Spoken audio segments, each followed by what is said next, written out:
Hai, apa kabar anak-anak? Pada kesempatan kali ini kita akan belajar tentang kedudukan dan fungsi Undang-Undang Dasar Negara Republik Indonesia tahun 1945. Alasan suatu negara memiliki Undang-Undang Dasar menurut Bryce. 1. Adanya kehendak para warga negara yang bersangkutan agar terjamin hak-haknya dan bertujuan untuk mengatasi tindakan-tindakan para penguasa negara tersebut. 2. Adanya kehendak dari penguasa negara dan atau rakyatnya untuk menjamin hak-haknya agar terdapat pola atau sistem tertentu atas pemerintah rakyatnya. 3. Adanya kehendak para pembentuk negara baru tersebut agar terdapat kepastian tentang cara penyelenggaraan ketatanegaraan.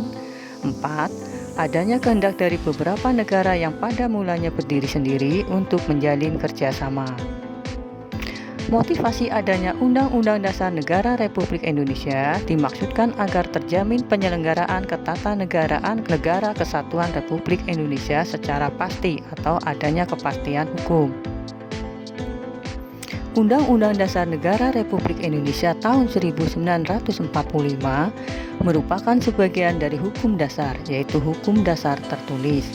Di samping hukum dasar yang tertulis, masih ada hukum dasar yang tidak tertulis, yaitu aturan-aturan yang timbul dan terpelihara dalam praktik penyelenggaraan negara. Hukum dasar yang tidak tertulis biasa disebut konvensi atau kebiasaan dalam penyelenggaraan ketatanegaraan.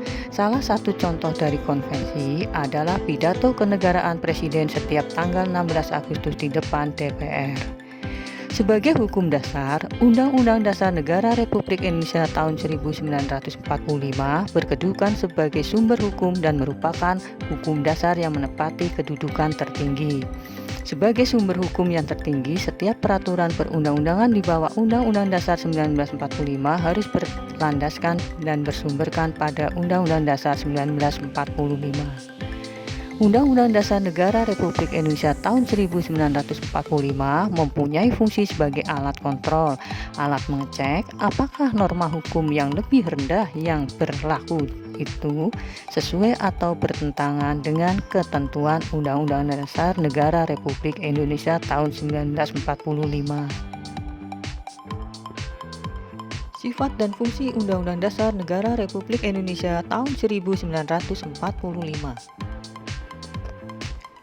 Sifat konstitusi, konstitusi dibedakan bersifat tertulis dan tidak tertulis, bersifat fleksibel atau luas, dan rigid atau kaku. Suatu konstitusi disebut tertulis apabila konstitusi itu tertulis dalam satu naskah yang telah diratifikasi oleh lembaga legislatif. Sedangkan konstitusi yang tidak tertulis yaitu konstitusi yang tidak tertulis dalam satu naskah. Konstitusi bersifat fleksibel atau luas jika cara mengubahnya Undang-Undang Dasar tidak sulit atau tidak memerlukan cara-cara istimewa dan dapat mengikuti perkembangan zaman.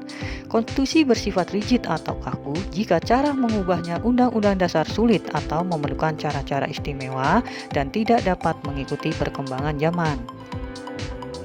Undang-Undang Dasar Negara Republik Indonesia tahun 1945 memiliki sifat sebagai berikut. 1. Tertulis. Rumusannya jelas, merupakan suatu hukum yang mengikat pemerintah sebagai penyelenggara negara maupun mengikat bagi setiap warga negara. 2. Singkat dan supel, yaitu memuat aturan-aturan pokok yang setiap kali harus dikembangkan sesuai dengan perkembangan zaman serta memuat hak-hak asasi manusia. 3. Memuat norma-norma, aturan-aturan serta ketentuan-ketentuan yang dapat dan harus dilaksanakan secara konstitusional. 4. Merupakan pengatur hukum positif yang tertinggi juga sebagai alat kontrol terhadap peraturan perundang-undangan yang lebih rendah dalam hierarki tertib hukum Indonesia. Undang-Undang Dasar Negara Republik Indonesia tahun 1945 memiliki fungsi sebagai berikut. Sebagai alat kontrol, Undang-Undang Dasar Negara Republik Indonesia tahun 1945 sebagai alat kontrol apakah aturan hukum yang lebih rendah sesuai atau tidak dengan norma hukum yang lebih tinggi.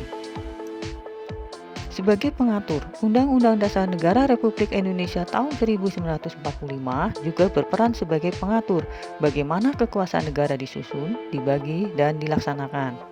Sebagai penentu, Undang-Undang Dasar Negara Republik Indonesia tahun 1945 juga berfungsi sebagai penentu hak dan kewajiban negara, aparat, dan warga negara.